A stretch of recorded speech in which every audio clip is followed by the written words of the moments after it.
Muy bien. Bueno, vamos a continuar con la segunda parte. Vamos a continuar. Bien, continuamos. La articulación temporomandibular o ATM es una articulación sinovial de tipo gínglimo modificado. Bueno, esta articulación temporomandibular, ¿qué movimientos realiza?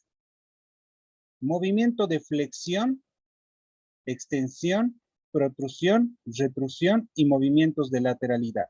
En realidad, la articulación ATM tiene 5 movimientos. Cuando decimos flexión, eleva la mandíbula. Extensión, desciende la mandíbula. Protrusión, mandíbula hacia adelante. Retrusión, mandíbula hacia atrás. Y movimientos de lateralidad. Esas son las funciones que tiene la articulación temporomandibular. 5 tipos de movimientos: flexión, extensión, protrusión, retrusión y movimientos de lateralidad. Bien, acuérdense, como toda articulación sinovial, la articulación sinovial tiene 6 características. ¿Cuáles son sus 6 características de la articulación sinovial? Si se recuerdan, superficies articulares, tienen disco articular, tienen líquido sinovial, tienen membrana sinovial, tienen cápsula articular y tienen ligamentos accesorios o de refuerzo. Si tienen esos 6 componentes, se llama articulación sinovial. Entonces, como esta es una articulación gínglimo modificado, es una sinovial. Entonces, tendríamos que encontrar todos estos 6 componentes. Veamos. Primero, ¿qué es lo que tiene que tener una articulación sinovial? Superficies articulares. ¿Cuáles son las superficies articulares? Son 3. Fosa mandibular. Muy bien, esta es la fosa mandibular. Fosa mandibular. 2. Tubérculo articular del hueso temporal. Tubérculo articular del hueso temporal. Este es el tubérculo articular del hueso temporal. La fosa y el tubérculo. Y el tercer o la tercera superficie articular es esto. La cabeza o cóndilo de la mandíbula. Fosa mandibular, tubérculo del hueso temporal y tenemos el cóndilo de la mandíbula. 3 superficies articulares. A ver, vamos a ver en esta otra imagen mejor. Aquí vamos a armar esta articulación. Fíjense bien. Vamos primeramente con el tubérculo. Aquí tenemos la fosa primeramente. Ahí vamos a delimitar estos 3 espacios. Así lo vemos. Véanla, esta es la fosa mandibular. M, aquí tenemos M de mandíbula. La fosa mandibular. El tubérculo articular del hueso temporal. Segunda superficie articular. Y la tercera es la cabeza o cóndilo de la mandíbula. 3 superficies articulares. Una vez más, cavidad o fosa mandibular, tubérculo articular del hueso temporal y cabeza o cóndilo de la mandíbula. Las 3 superficies articulares. ¿Qué hay en medio de estas superficies articulares? Encontramos el disco articular. Ahí está en medio. Disco articular. Y pues bueno, dentro del disco articular, ¿qué va a existir? Dentro de ese disco articular encontramos unos espacios que van a formar y se llaman cavidad articular superior y cavidad articular inferior. La cavidad articular superior y la cavidad articular inferior son espacios para que pueda circular el líquido sinovial que produce la membrana sinovial. Entonces, para eso sirve estas cavidades articulares superiores e inferiores. Luego, ya tenemos superficies articulares, ya tenemos el disco, ya tenemos las cavidades, ya va a haber dentro el líquido sinovial, va a estar la membrana sinovial. ¿Y quién envuelve a la membrana sinovial? La cápsula articular. ¿Y la cápsula articular de qué forma lo envuelve? De esta forma. Entonces ahí tenemos la cápsula articular, que envuelve todos esos componentes que habíamos hablado hace un instante, ¿no? Entonces la cápsula articular, ahí la tenemos, y véanla por favor, la cápsula articular de color verde, y aquí lo vamos a ver igual. Ahí está la cápsula articular. Entonces, esta cápsula articular, dentro ya sabemos que hay superficies articulares, que son 3, disco articular, cavidades donde circula el líquido sinovial y su membrana sinovial. Y por fuera está esta cápsula articular. Esta cápsula articular que vemos acá, si ven, en la parte medial es más delgado, pero en la parte lateral es más ancho, es más grueso. Por lo tanto, esta cápsula articular, la parte más gruesa de la cápsula articular, va a formar un ligamento que se va a llamar ligamento lateral intrínseco. Ligamento lateral intrínseco. Y alguien se preguntará y dirá, ¿por qué es intrínseco? Si está afuera, debería ser extrínseco. No, es intrínseco porque está formando esta cápsula articular. O sea que la propia cápsula articular va a formar este ligamento. Por eso se llama ligamento lateral, pero intrínseco porque es parte de la cápsula articular. Entonces, por eso se denomina intrínseco. Ahora, una vez más, la cápsula articular en su parte más gruesa, está en la parte lateral, va a formar el ligamento lateral intrínseco. ¿Sí? Ligamento lateral intrínseco. Este ligamento lateral intrínseco, que lo vemos acá, fortalece la articulación lateralmente y junto con el tubérculo postglenoideo van a evitar una luxación posterior de la articulación temporomandibular. ¿Qué quiere decir?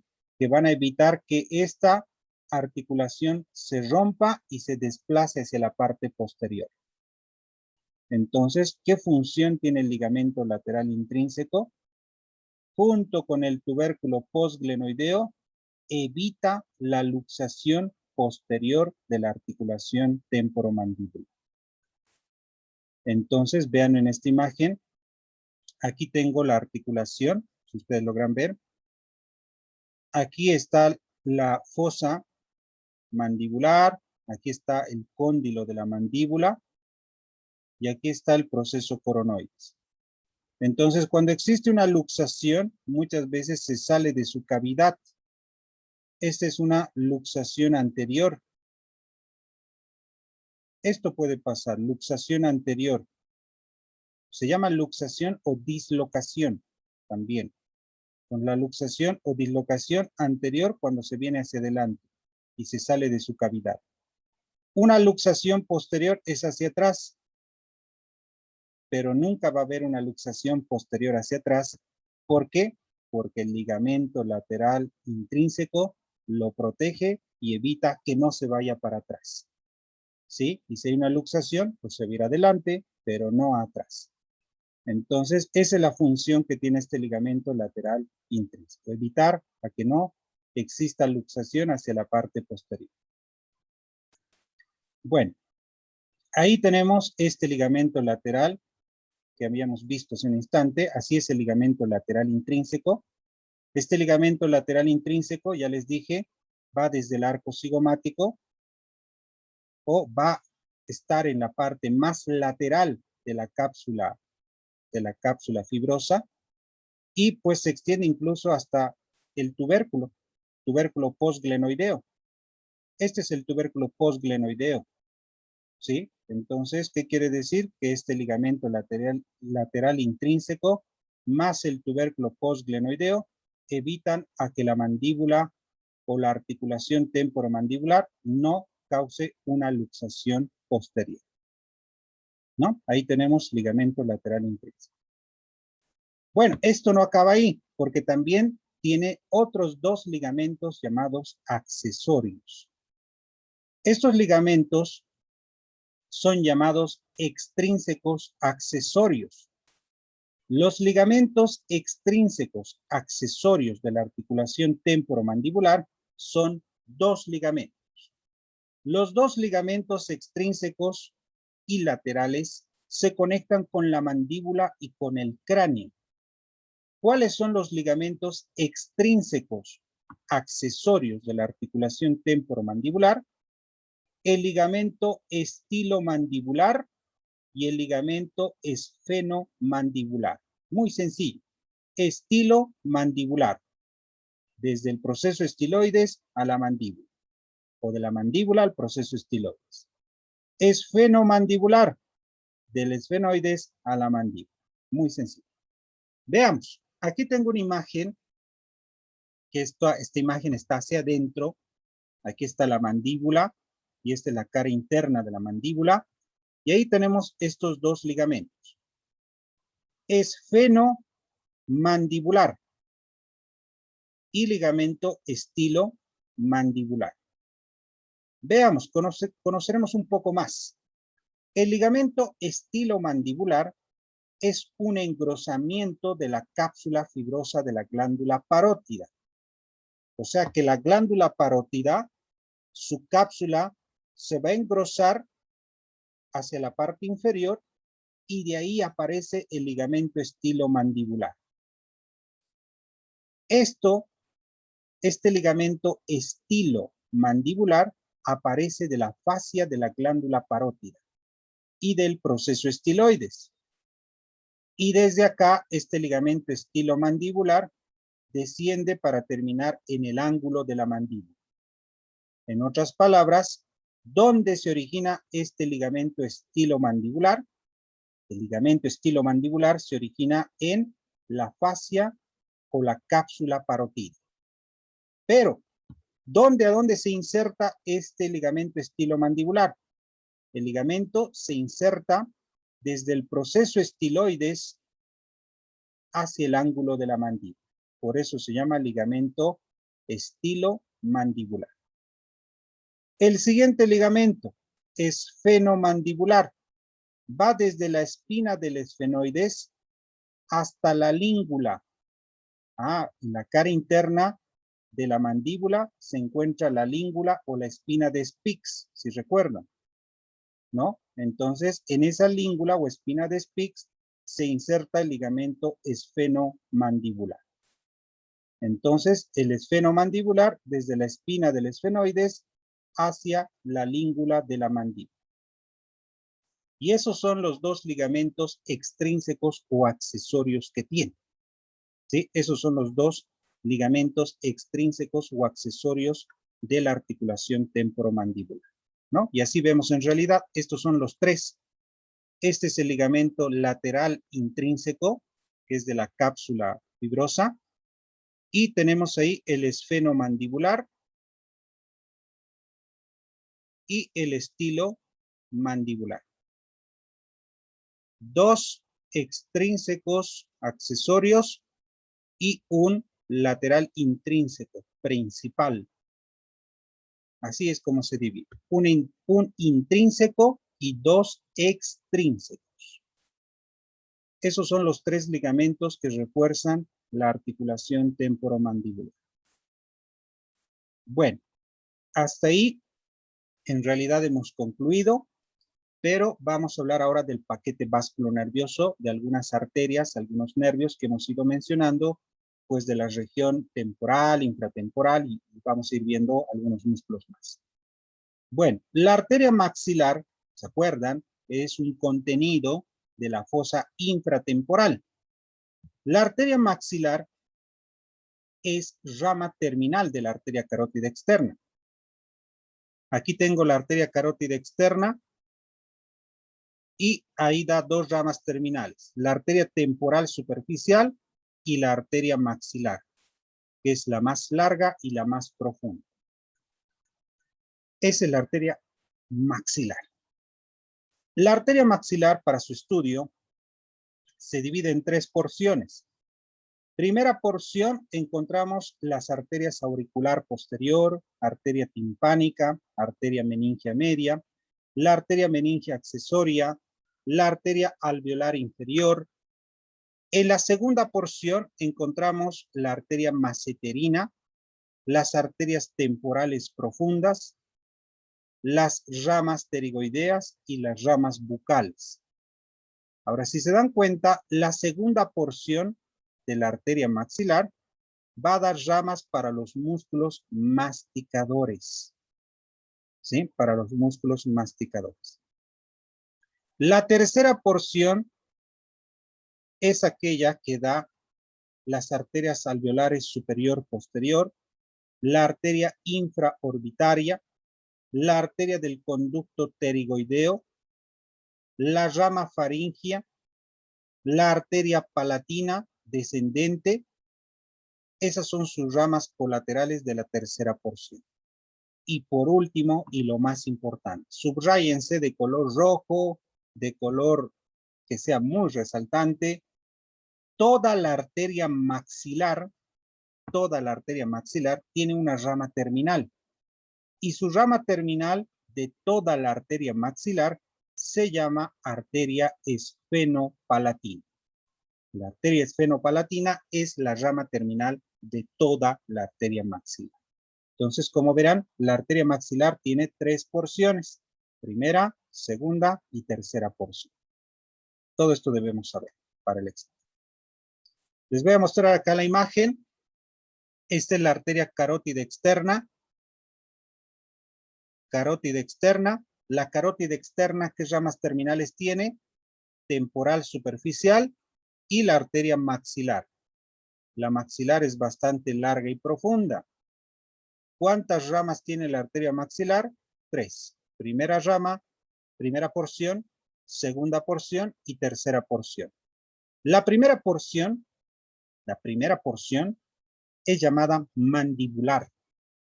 Se llama primera porción o mandibular. Segunda porción o pterigoidea. Así se la llama. Segunda porción o pterigoidea.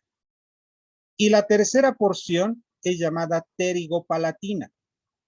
Tercera porción o llamada pterigopalatina. Entonces yo puedo llamar cuáles son sus ramas colaterales de la porción mandibular, cuáles son sus ramas colaterales de la porción pterigoidea, cuáles son sus ramas colaterales de la porción pterigopalatina. Entonces puedo llamar de esa forma también. Primera porción mandibular, segunda pterigoidea y la tercera pterigopalatina. Muy bien. Veremos sus ramas colaterales que hemos mencionado. La primera porción o mandibular tiene ramas ascendentes y ramas descendentes. Entre las ramas ascendentes tenemos la arteria auricular profunda, la arteria timpánica anterior, la arteria meningia media y la rama meningia accesoria. 4 ramas ascendentes. Y una rama descendente, que es la arteria alveolar inferior. Entonces ahí vemos 5 ramas que tiene la primera porción o llamada mandibular. Segunda porción o pterigoidea tiene ramas ascendentes, 3 ramas ascendentes. Arteria temporal profunda anterior, rama pterigoidea y arteria temporal profunda posterior. Temporal profunda anterior, temporal profunda posterior. Y rama pterigoidea. 3 ascendentes. 3 descendentes. Rama bucal, rama maseterina y la rama pterigoidea. 3 ascendentes, 3 descendentes. La tercera porción, o llamada pterigopalatina, esta tercera porción, ¿qué ramas tiene? Primero, encontramos la rama faríngea, que es ascendente, la arteria del conducto pterigoideo, que también es ascendente, y esas son las dos ascendentes, las únicas, rama faríngea y arteria del conducto pterigoideo. Y las ramas descendentes son la arteria palatina descendente, la arteria alveolar superior posterior, dos ascendentes, dos descendentes. Una rama anterior que es la arteria infraorbitaria, que es anterior, arteria infraorbital. Y toda la arteria maxilar tiene una rama terminal que se llama arteria esfenopalatina. Esta arteria esfenopalatina es llamada rama terminal de toda la arteria maxilar. Muy bien, eso es lo que hemos visto de la arteria maxilar, sus tres porciones. Y no se olviden, esto también tenemos que saber de memoria para saber en cada porción qué ramas colaterales tiene esta arteria maxilar. Muy bien. Pasamos a hablar un poquito de venas. ¿Qué venas vamos a encontrar, por ejemplo, en la región infratemporal? Pues vamos a ir viendo algunas venas. Ahí tenemos las venas que encontramos en la región temporal también. En la región temporal tenemos la vena temporal anterior o vena temporal superficial anterior y tenemos la vena temporal posterior.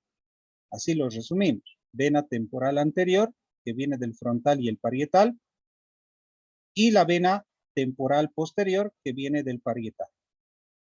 Las dos venas temporales anterior y posterior van a formar una sola vena, que es la vena temporal superficial. La vena temporal superficial va a descender y va a ser parte de la vena retromandibular. Luego tenemos el plexo venoso pterigoideo. Este plexo venoso pterigoideo está en la región infratemporal, pero también esta se localiza alrededor de la articulación temporomandibular. Véanlo, ahí está la articulación temporomandibular y debajo del arco cigomático, región infraorbital. El plexo venoso pterigoideo va a formar una vena que se llama la vena maxilar. La vena maxilar que se origina en el plexo venoso pterigoideo, esta vena maxilar, cuando se une a la vena temporal superficial, va a formar la vena retromandibular. La pregunta clásica, ¿cómo se forma la vena retromandibular? Gracias a la vena maxilar más la vena temporal superficial se unen y forman la vena retromandibular, ¿no? Y la retromandibular, pues esta va a desembocar en la vena yugular externa, ¿sí?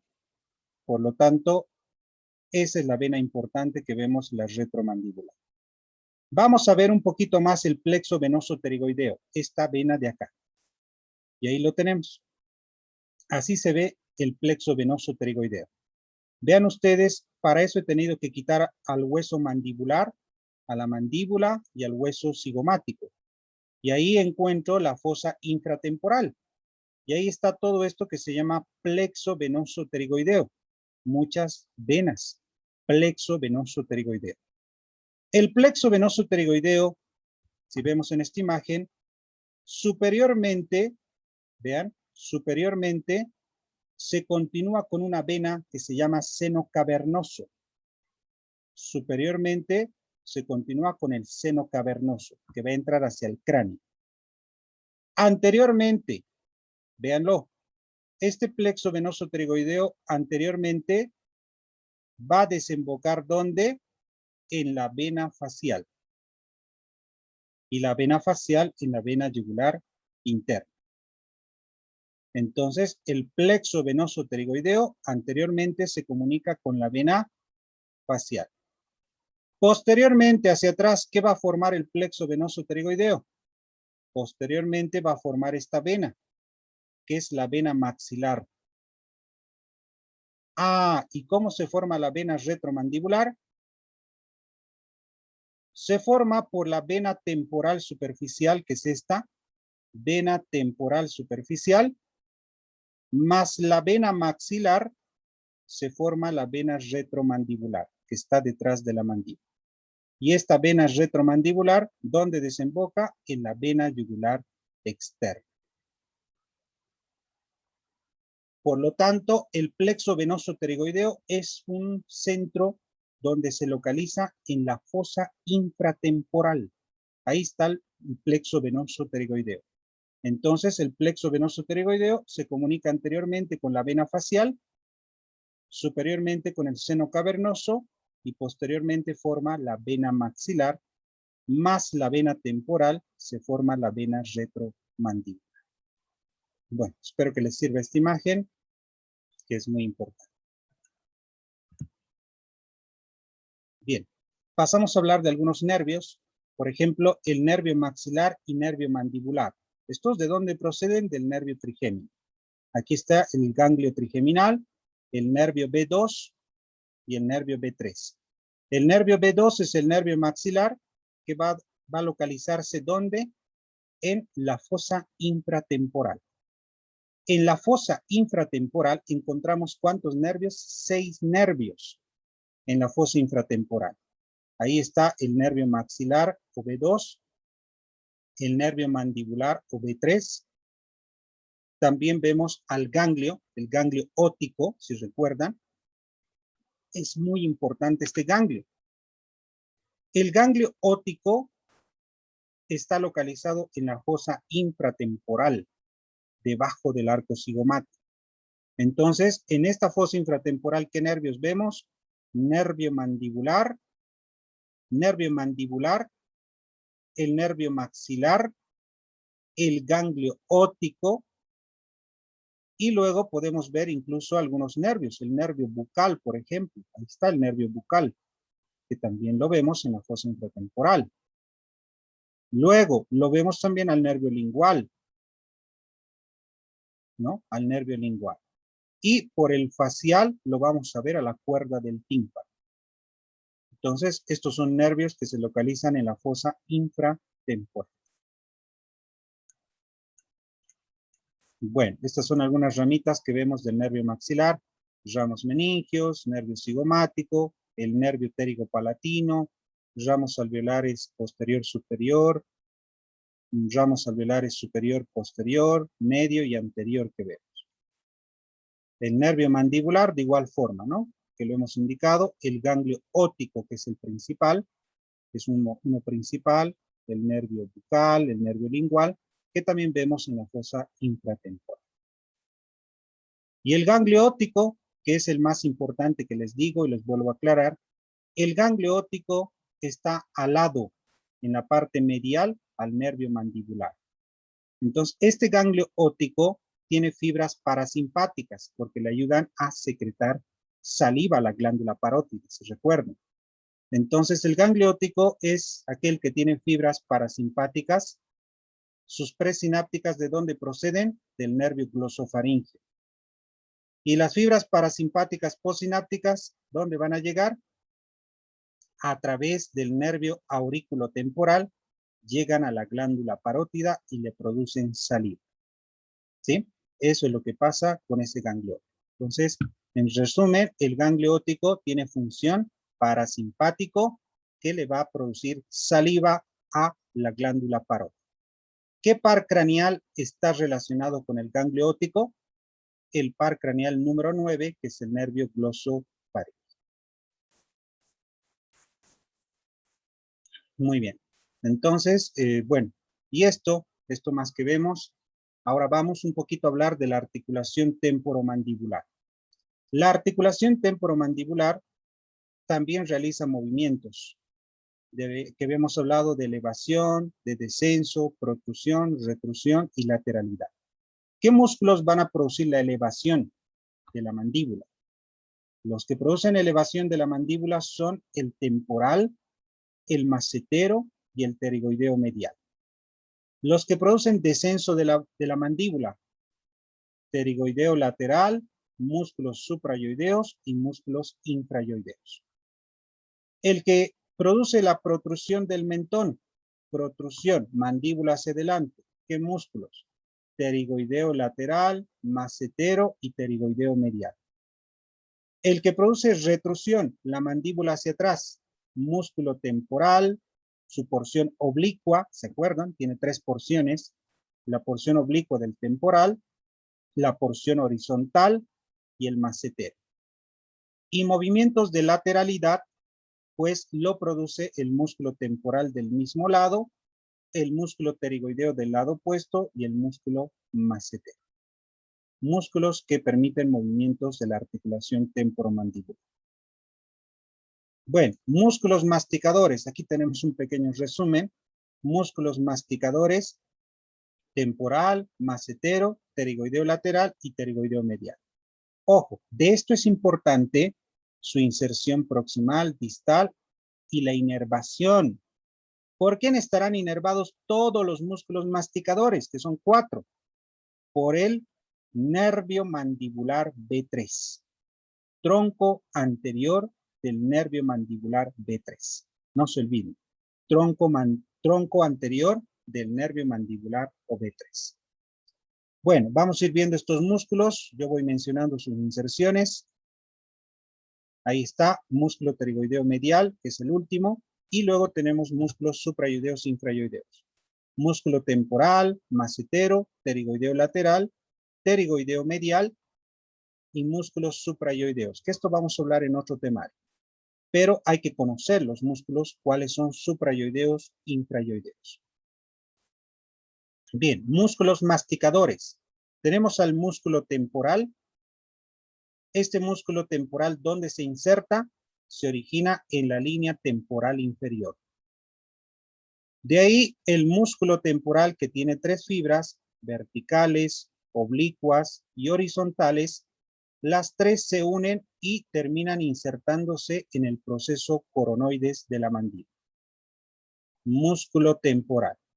Y en la línea temporal superior está la fascia o la aponeurosis del músculo temporal, que así lo va revistiendo al músculo temporal. Siguiente músculo, macetero. El músculo macetero es aquel que se inserta en el arco cigomático y en el hueso cigomático. De ahí, este músculo termina en el borde inferior de la mandíbula y en el ángulo de la mandíbula. Músculo macetero. Músculos pterigoideos. Músculo pterigoideo medial y músculo pterigoideo lateral. El músculo pterigoideo medial se inserta en la fosa pterigoidea medial. La fosa pterigoidea medial está entre la lámina lateral y la lámina medial del proceso pterigoides, de las patitas del esfenoides. Entre las dos patitas, entre la ala lateral y la ala medial, se encuentra la fosa pterigoidea medial. Por lo tanto, el músculo pterigoideo medial se inserta en la fosa pterigoidea medial y termina insertándose en la cara interna de la mandíbula, borde inferior y ángulo de la cara interna de la mandíbula. Ahí se inserta el músculo pterigoideo medial. Músculo pterigoideo lateral. El músculo pterigoideo lateral se inserta en la ala lateral del proceso pterigoides, ala lateral del proceso pterigoides, y termina en el cuello del cóndilo de la mandíbula. Es el cóndilo, la articulación temporomandibular. Debajo de eso termina el músculo pterigoideo lateral. Entonces, ala lateral del proceso pterigoides y cuello de la mandíbula, del cóndilo de la mandíbula. Ahí termina el músculo pterigoideo lateral. Y esos son los 4 músculos masticadores, que en realidad están inervados los 4 por el tronco anterior del nervio mandibular o B3. ¿Sí? Los 4 están inervados por el mismo nervio. Pterigoideo medial, pterigoideo lateral, macetero y temporal, que va a estar por allí. ¿no? Ahí tenemos el temporal, el macetero, pterigoideo lateral y pterigoideo medial. 4 músculos masticadores. Bueno, ahora vamos un poquito a hablar de los músculos suprayoideos, intrayoideos. Y con eso vamos a concluir. Bueno, vayan colocando su asistencia por el chat, por favor, muchachos. Vayan colocando. Voy a recobrar de ahí la información para poder llenar su asistencia el día de hoy. ¿Sí? Vayan colocando por el chat, por favor. Bien, los músculos suprayoideos e intrayoideos. Los músculos suprayoideos son 4. Músculo digástrico, estiloyoideo, miloyoideo y geniyoideo. Estos son los músculos suprayoideos. ¿Por qué son llamados suprayoideos? Porque están encima del hueso yoides. Este hueso se llama ioides. Está en el cuello. Este hueso yoides, por encima son llamados músculos suprayoideos y por debajo son llamados intrayoideos. Suprayoideos, intrayoideos. ¿Cuáles son los suprayoideos? Músculo digástrico, músculo miloyoideo, músculo estiloyoideo y el músculo geniyoideo.